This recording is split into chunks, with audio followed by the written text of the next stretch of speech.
Hi. Good breakfast, everyone. The best part of Creative Mornings, the breakfast. So, can everyone please pull out their phones?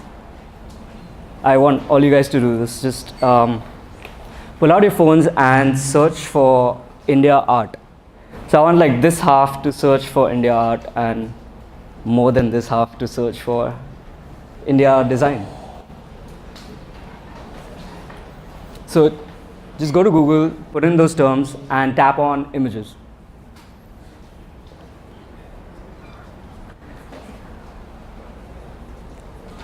Yeah, what do you see?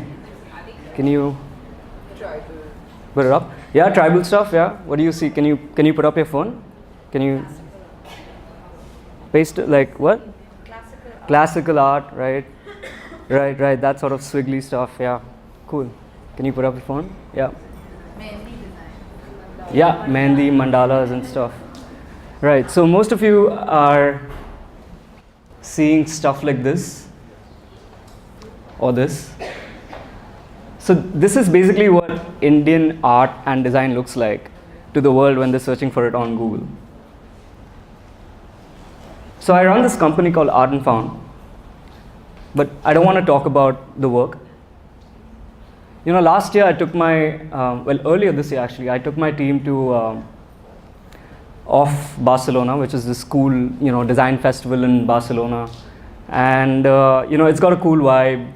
They've got like, speakers like Sagmeister and Malika Favre, Jessica Heish coming on board. And, you can sit outside with a beer. You can, look at the presentations.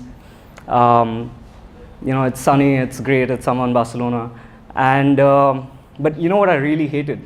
That most of the speakers were just showing their work. And that just ticks me off because like I haven't flown all the way here to come see your work. I can go look at it on your website. So you want to hear, as a young designer, you want to hear about the struggle or the process or their journey, right? So that's what I'm going to try and do. I'm going to talk about the journey, my journey. So last year, my work, took me to 3 places: San Francisco, New York, and Barcelona. So, it's my first time to the US, and, through the startup program, I was invited to go to Silicon Valley. And the thing is, like, when you're running a startup, no matter how cliched like Silicon Valley can be, it's still like the mecca, like you still want to go there secretly. All these big brands, like more than half of which we use like every day, they're still there, right? Killing it, asking us and like innovating to make us use their products more and more. So, after a 16-hour flight, I get to, the Bay Area in San Francisco. And it's amazing, it's sunny in California. 75 degrees Fahrenheit, by the way. And yeah, it's not burning. And it's amazing. The weather's great. I actually, like my first day, I go for a run. I'm like super pumped, about to be blown away by all this like art and tech and design in the city. And, I go to Googleplex, I get to drive a Tesla, I'm going to this art and wine festival in Mountain View in California, and it's all great. Like I'm like super excited. I'm just active. I'm staying in Palo Alto, going to SF every day, in and out, going to these meetings and stuff. And I should be like this guy, right? But no, I'm this guy. Yeah. So then I'm thinking it's okay. I got New York next. I'm a city guy. I'm gonna love New York. So I take a red-eye flight, I get to New York, and it's New York, the parks, the pizza, it's all beautiful, it's summer. And I'm staying at this friend's place with this fabulous view, and I take a shot, put it up on Google Photos, it goes like viral instantly. So it's again like I'm pumped. I go to Ad Week New York, which is running that week. I'm going to the Affordable Art Fair, which is happening that weekend. And I go to Brooklyn, and I'm at this photo art exhibit that's happening. So again, like just super active, like doing all this stuff, just optimizing time. And yeah, I should be like this, right? Yeah, but nope, still this guy. Yeah, still this guy. So I'm thinking like, what's going on? Like, I'm in SF in New York, and like this is the scene, right? This is where the scene is. And then, so I'm thinking, what's wrong? So then something happens. Like I just think of back home, I think of Bombay, and I'm just thinking of like, the work we do, and the work my friends do, the work I do, and like most people here, I work like what 10, 12 hours a day. Okay. Yeah, so I work like 10, 12 hours a day, like everyone here, and at least half of my day, right, at least 50% of that time is spent just looking at this incredibly talented, work that's coming out of these homegrown artists, right? And they're just putting their work out there, and I just like, it's just discovering this new work that's coming out. And so that's what I started doing, right? And the thing is, that's when like I got this moment of realization that all this work, right, that we have back home is, is at par, if not better, than all the work I've been seeing here, like in the US. And so then that's what I started doing, for the rest of my trip. All these meetings and all the people I was interacting with, all the coolest, biggest art companies I was meeting with, I just like after a point I just pull out my phone. So yeah, please pull out your phones. And I would just open up the Instagram Art and Found page. So you can open up the Instagram Art and Found page. Follow us. Right. So at some point I would just open up the page and just keep scrolling, and just wait for their reactions. Which was obviously, the reactions would be from this to this, and from this to this, and finally this to, of course, this. Because obviously we all sound like this guy, right? Yep. And Danny and Chris have been like just showing the world this, right? Like they're still showing the world this, and this, and this, and this. So the thing I'm thinking, like, what's the problem? Like, so this is what I think is the problem. So we're just inherently bad at this one thing, which is marketing, right? Everyone knows this guy. So, we're great at jugaad, We're just really, really bad at marketing and all the byproducts that go with it, like presentation and, confidence and stuff like that. And things like we didn't get this, we didn't get taught this at school very well. Have you guys heard of this? Yeah? So, right, 100% authentic, handpicked from the fertile streets of New York. Yeah, garbage that you can buy, right? $50. 100 for LA, obviously. Limited edition, 20. So, presentation, right? I think packaging your work really matters, no matter how shit. Yeah, I think as creators, like go ahead and make cool shit, but I think, if we don't put it out there, like for the world to see, I think you got to think of like how it can impact the ecosystem. So then I made it my mission, to use what I have, like what I've built, and try and change the perception by increasing the value and awareness, of our creative output. So, because I was inspired by this quote when I started. And yeah, I think to make like to make awesome work is one thing, but I think I think if we don't put it out there for the world to see, then we're not going to be able to change this to this. Yeah, that's it. Thank you.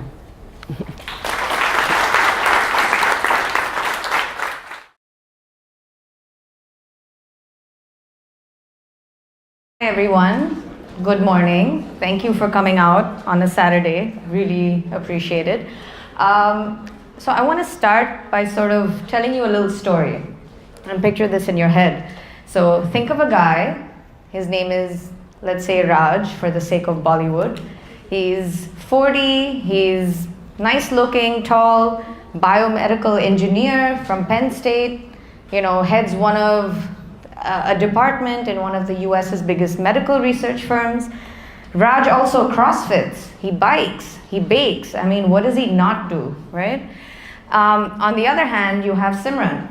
So Simran's based in Dubai. She's a cardiologist. She's about 33. She's sweet, she's nice. She dances to all the Bollywood songs and on a night out. She loves the farmer's market. Every Sunday she's there, and of course she loves the hospital because she's a very ardent cardiologist who's hoping to make it big. Cut to 2 weeks later, Simran goes to the US on a holiday to sort of hang out with her family. Her first stop is Boston, and she and Raj end up going out on a date. So it's nice, it's fun, he's cute, he's cool, good conversation, but Simran's not really convinced. She's like, she actually had a really bad breakup 8 months ago, so somewhere in her head she's like making mental notes, like, is he better than the other guy? I don't know. But she gives it a pass. She says, you're a great guy, but I don't want to stay in touch with you. So bichara, he goes back. About another 2 weeks later, Raj is at JFK at the airport, and he's flying to Bombay to see his mom, right? His family is in Bombay. He pretty much grew up there. So he's waiting in line, about to board, and guess who he sees right in front? It's Simran. And so at the cost of being semi-creepy, he still walks up to her and says, hey, I know this is, you said you didn't want to meet again, but are you stalking me? I mean, why are we in the same line? And she laughs it off, and they start talking. They decide to board the aircraft. They get seats next to each other, they switch. And for the next 12 hours, they're just blabbering on the flight. They're just like, oh my God, you're so cool. Tell me this, tell me that. Who do you have at home? 6 months later, so Simran gets off at Dubai, right? Because that's where she lives. She goes back home, and then she can't stop thinking about this guy. And, pretty much 3 months later, my team and I hear that their, parents have now met. They're full on dating, and it's going really well. So in a nutshell, that's what we do at Surf Coffee. Sorry. Okay. I'm gonna get to that one, but essentially we are a bespoke service that caters to the global Indian professional. These people are educated, they're cool, they're smart, they're very well exposed to different facets of life, but for whatever reason they've stayed single by choice, right? So as exciting as this sounds, here's what every day is pretty much like. Just on a very realistic note, it's actually great fun because we meet amazing new people. To top it off, most of my clients have very, very self-high esteem, similar to this. So yeah, some days, it gets a little challenging. I want to talk a little bit about how we built a community from scratch, pretty much, and most of it was organic. We were founded in 2008. There was no Facebook. A handful of people were using Facebook, and pretty much Instagram wasn't even invented. The dating apps didn't even exist. The first thing I want to start with is that I think all creative, successful businesses stem from personal need. And our founder, Sunil, who pretty much grew up outside of India, dated lots of women, was in relationships. You reach a point in your life where, okay, now you want to meet someone that you want to take home to your mom. And when he's like, I'm not really dating anyone seriously, I don't know what to do. He actually met, his mother said, Beta, don't worry, why don't you give me your bio data? And I think from there was a big culture shock, right? So he said, how can there be no other way to meet people? This is not possible. But pretty much if you look at any business around the world, right from Airbnb, right? Started by two guys who were in San Francisco, were broke, and there was a design conference and people didn't have hotel rooms to stay in. So I think that pretty much spurs any idea. The second is that this was a service that was intimate. So you can't swipe left or right. We need to get to know you. We want to know everything about you, good, bad, ugly, and actually help you meet someone who's like-minded, vis-a-vis someone who's your age, lives 2 kilometers away from you and went to the same school. Because there's a big difference in that. It was not easy to sort of do this, right? You had no followers, no likes, but it's not impossible as well, and this is what we learned. You can't launch a community. You have to grow it. Followers sort of mean nothing. These are vanity metrics. If you follow me, I don't know who you are. I can't identify you. I don't even know if my service is relevant to you. You could be a mom of 2 kids. So it's very important to know who exactly your audience is or your target audience is and work backwards. Passion and honesty. So lots of people have stuck around despite, if I'm not mistaken, I just heard that Tinder is bringing 6 new dating apps to India by the end of this year. And what I find is that the reason we stick out somewhere is that people actually believe in what we're doing. We're honest. We say, this is how it is. You may be expecting Aishwarya Rai, but I can't do it. And people sort of get that. They're like, okay, fine, then I'll give this a shot. You need a trusted brand ambassador. In this case, it was our clients. Word of mouth was the best thing that happened to us. So all of you go out on a Saturday night, the single people in this room, I don't know who they are, but you go out, you meet some girlfriends, and they'll be like, hey, what's going on? I met this really great guy. So you will talk about your love life. You will talk about a really good date, and you'll talk about a really shitty date, for sure, because you'll be like, let me tell a story, or everyone will be laughing. So this sort of has worked really well for us. You need to have a certain belief in why you're a part of a community, what makes you engage with this. Does it resonate with your value system? So if you look at everyone here at Creative Mornings, you're all here because you either want to learn something new, you think you'll meet interesting people and network with them, or you wanted free yogurt, right? So it's pretty much applicable to everything that we do. Real interaction is very important, face-to-face, hearing people, seeing what they look like, seeing how they dress, how do they address other people, right? A guy who says, hey, boss, is not, I'm just like, great, have you heard of excuse me? So this is small stuff that people tend to ignore. We're all about algorithms now, we're all about, I don't need to know more, I'll figure it out, but it's important for us. Primarily because curated access. If you've built a community, you're protective of it. You don't want to sort of just let anybody through. You also want to make sure there are a set of guidelines that helps everyone understand that this is how you're supposed to behave. This is how you're supposed to talk to someone else. And this is one of my favorite parts of being at Surf Coffee is high diversity. Right? So if I took everyone in this room and multiplied it by 10x, right?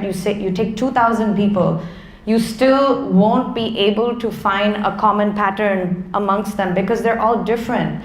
And they're different because of the way they think. They're different because these are some of the examples I want to share.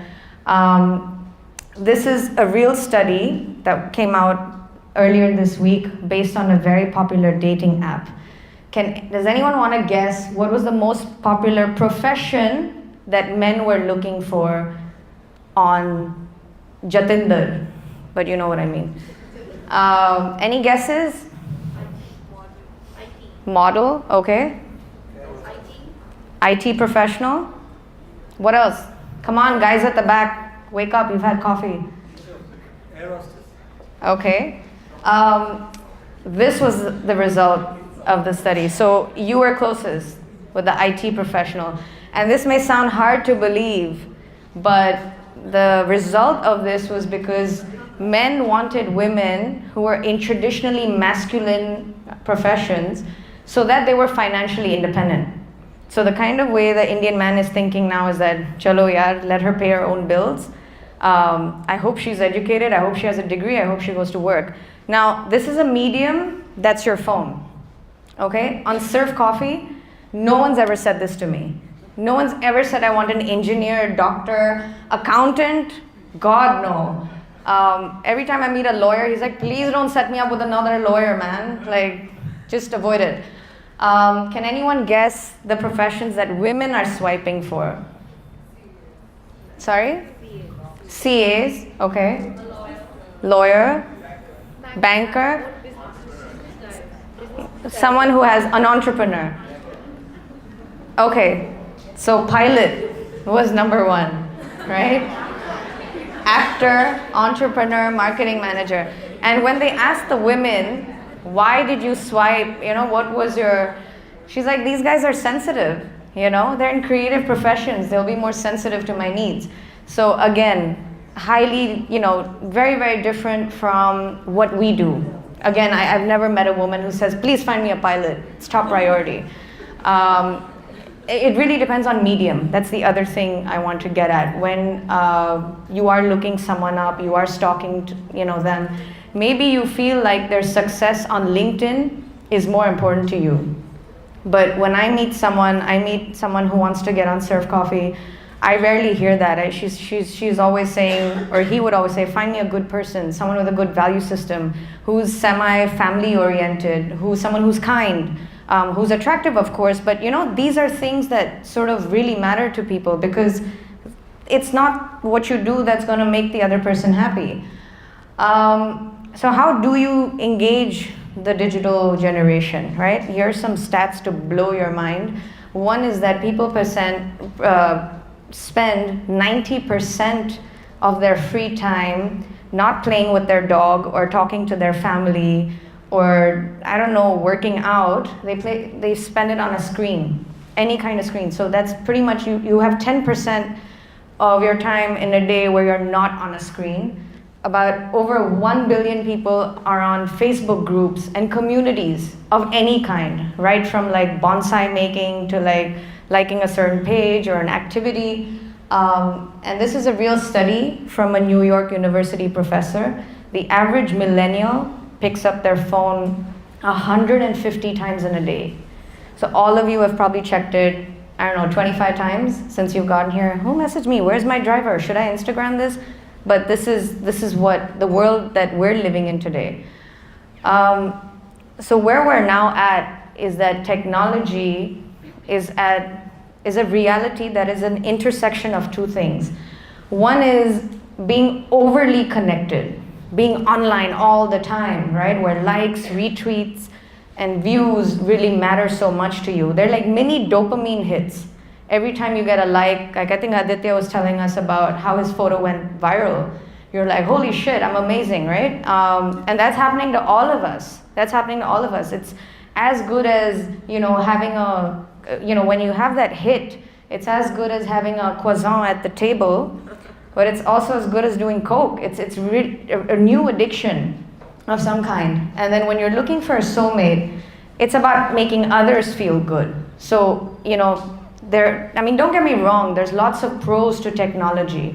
You have unlimited reach. You could match with someone all over the world. And the Raj Simran story I told you was true, guys. Like, these were two people who had zero mutual friends. They would have never met.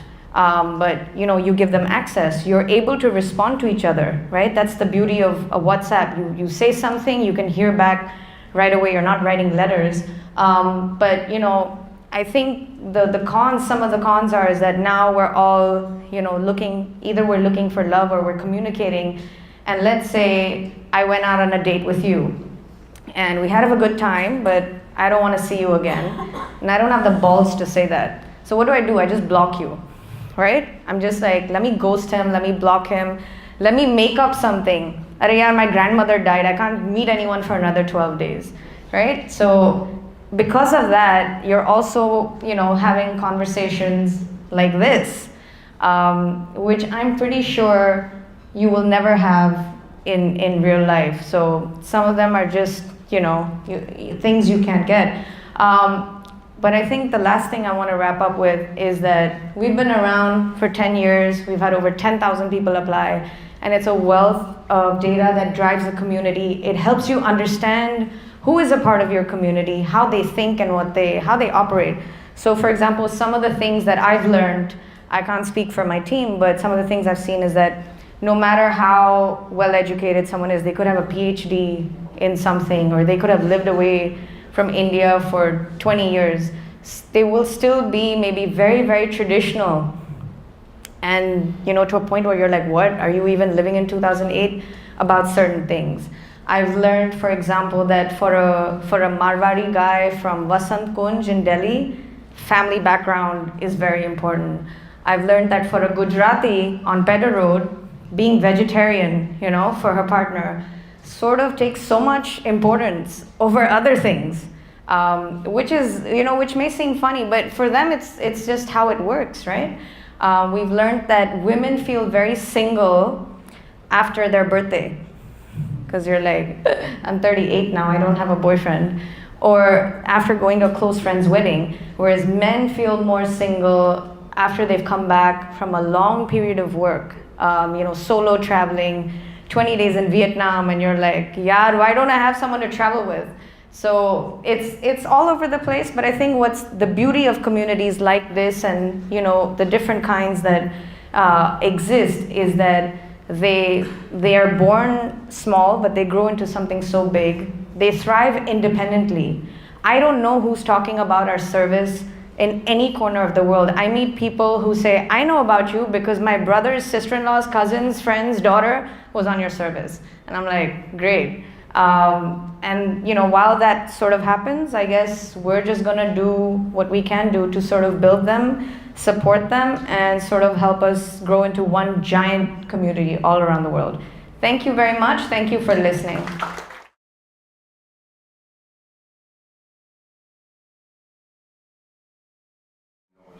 I sincerely apologize. Guys, it's a Saturday morning. We've had a heavy Friday night. We worked extensively. We closed the restaurant at 1 o'clock, so we're trying to be as creative as possible. So bear with us. After watching everyone, the previous two guys, I suddenly feel like our slides are not that exciting, but anyway. So, here's what I have. So starting off with Gauri, actually, we are in a profession that's very people-oriented. I'm just going to go drift off a little bit. We are in a profession that's very, very people-oriented, and we have to kind of keep our community and our culture game on all the time. We strive to empower people, we strive to build people in many, many ways. And that's something that we have to keep going with. So, beginning with Gauri, I think being a restaurateur is not a very simple profession. I think it's not cut out for everybody. If you choose to be in this profession, it's something that you've really picked for yourself. And they say, hospitality glove fits one. So Gauri chose this profession. I'm proud to call her my business partner. I have 2 other partners that I've done business with, and Gauri and Jay are 2 more. So we're 5 together. She is the person behind the table, which is, I think, Bombay's leading, fine dining establishment. We're happy to have it close to us in Colaba. You also know of Magazine Street Kitchen, which I believe some of you have seen. It's an experimental kitchen where people can come and have dinners and so on and so forth. So these are the amazing things that Gauri's put together. I'm going to introduce Abhishek.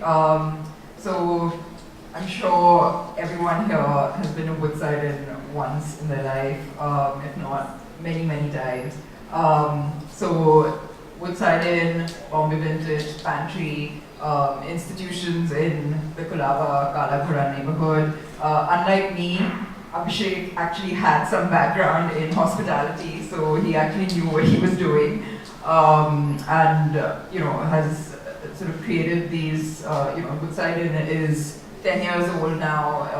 That is not easy in this industry to be around that long. And kudos to him and Pankaj and Sumit. Bombay Vintage is a restaurant that was in its previous avatar also called Bombay Vintage, which they recently took over and completely revived in a new format. And it just goes to show that these guys know what they're doing. And the Pantry is a health-focused cafe in Kalapura. Abhishek also has some other feathers in his cap, which are 28 Koti, which is a boutique hotel in Jaipur, and Inde, which is a cafe in New York. So lots going on, and the point of this introduction was actually to not just talk about ourselves, but the fact that we both our restaurant groups come from very different backgrounds. We've sort of focused on fine dining and sort of a culinary event space, which is Magazine Street Kitchen, and with a bakery. And Abhishek and the rest of the neighborhood group have a gastro pub, an Indian restaurant, a health cafe. So yes, we're all in the restaurant business. We're all in hospitality, but two completely varied focuses for our groups. And yet we decided to collaborate and come together and create a new baby called Misty.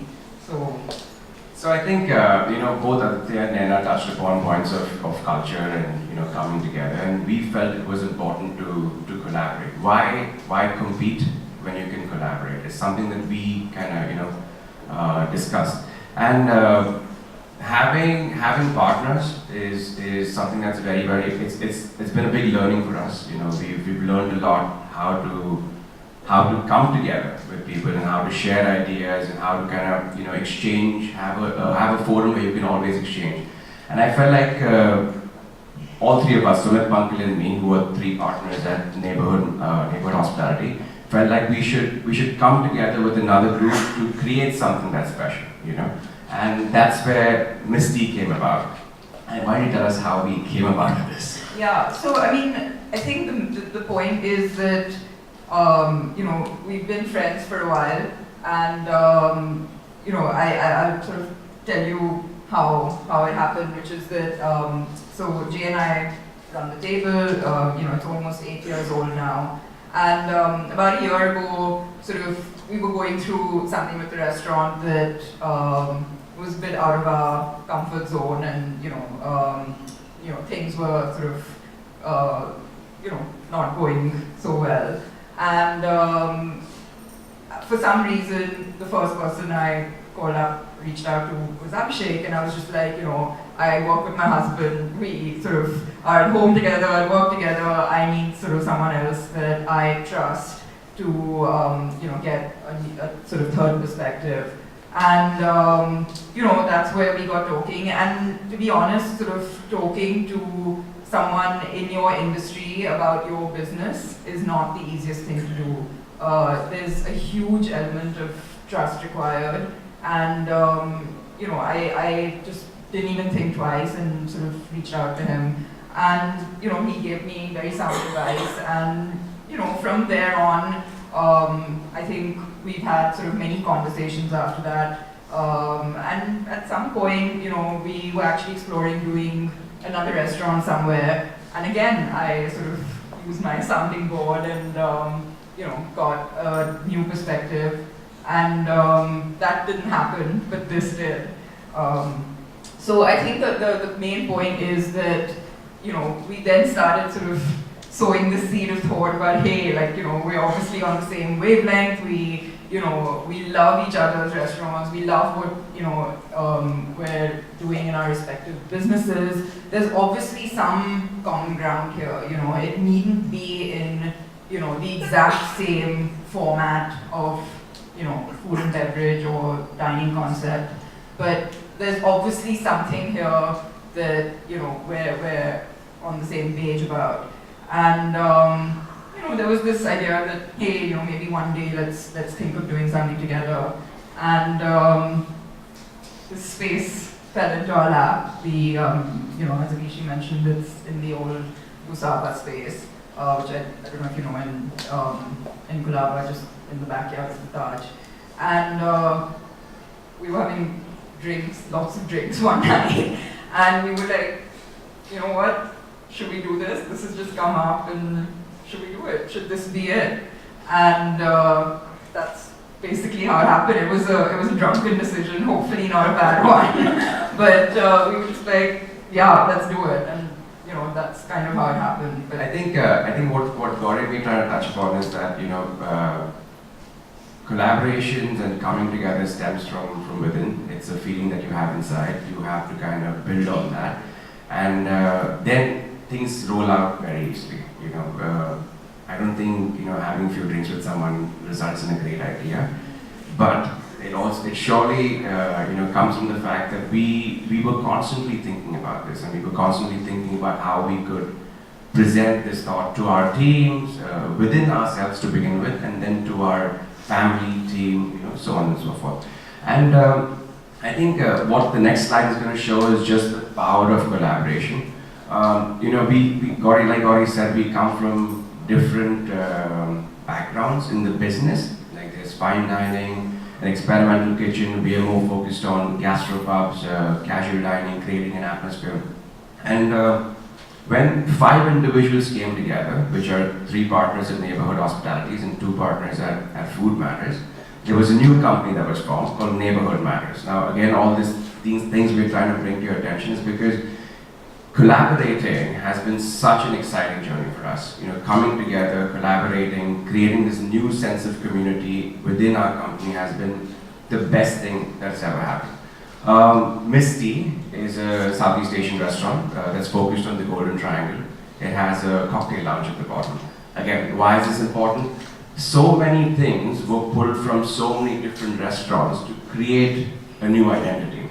Whether it was team members, whether it was efficiency in baking, desserts for the restaurant, whether it was the cocktail program, whether it was the craft beer scene, whether it was the kitchen talent, whether it was the sommeliers, whether it was finding a farm. Everything came from a group of people that kind of participated to create this restaurant. I think, as Gauri was saying, it has been exciting because, talking in technical terms or talking in commercial terms, we have never built a restaurant in 5.5 months from scratch. From signing a deal to opening a restaurant in 5.5 months, it's never happened. I have a 12-year career in hospitality, opened many restaurants, never happened. And it only happened because of teamwork. It only happened because of this group coming together. It only happened because everybody pitched in their little bit, to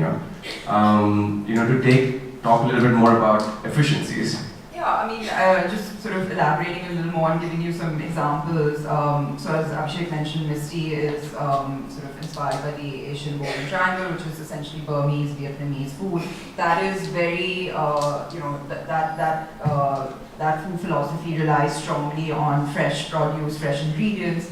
We're able to grow a lot of that at our farm, at the Table Farm in Alibag, for example.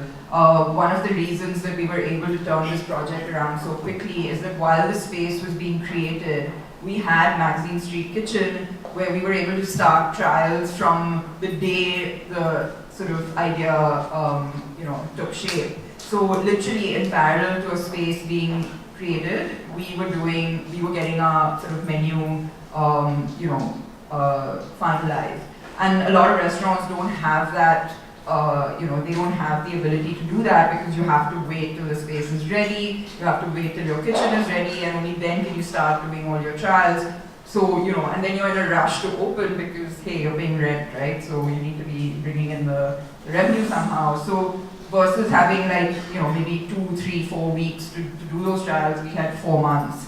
And with the team from Woodside Inn, there was a big team that came in from Woodside Inn that we were able to have at the ground running from at Misty. So these are the things, like we had our sommelier at the table who was already there, and he was ready with his new wine list for Misty. So the power of this collaboration, for me today, I can't think of doing something on my own anymore. I'm like, I'm like, why would you do that? Why would you not collaborate? I think we also did a podcast. I'm sorry to plug this in, but we did a podcast. And the reason why I bring this up, because it's first time for us also. We did not know what we were getting into. Opening so many restaurants, I'm still getting goosebumps right now talking about this. We did not know what we were getting into, and doing that podcast was actually therapy. Like going to the podcast session, sitting in a room which was soundproof, putting on headphones and listening to your partner speak, who's been in business with you for 10 years and he's telling you, oh, this is why we work together. It was like therapy, literally. And we just did the 10th episode, which was our final episode for the podcast. And it really felt it was an important time for us to realize and reflect upon the strength of this coming together. And like Ori said, we're only trying to build a culture that's going to wrap around more people, a community that's only going to get larger, and that stems from a good value system. So I think our 2 cents on community and culture is starting from, it starts from within, and your ability to share what's within, like even Aditya for that matter was saying, ability to share, ability to translate this information to others is important. Now, why would you pick, who you pick for being partners? So I think that's something that we should kind of shed our last light on. Yeah, I mean, I think, it is, yes, it's a business, but it's a marriage at the end of the day. And that, as it is in your personal life, I'm sure sort of Lena will vouch for that, trust and respect and, importantly, friendship is so integral to even a business collaboration. So yes, why compete when you can collaborate, but just make sure you're collaborating with the right people. But the value in collaboration is immeasurable, and hopefully we'll be around for a lot longer to vouch for that. No, absolutely, and I hope you guys find this useful in your own way, because we are sharing a very, very honest story. It's an exciting business. It's a business that takes a lot out of you. We are truly passionate about what we do. Is why we can do it, and hopefully you can see the real self from this. And thank you all for listening. I hope you guys have a good morning.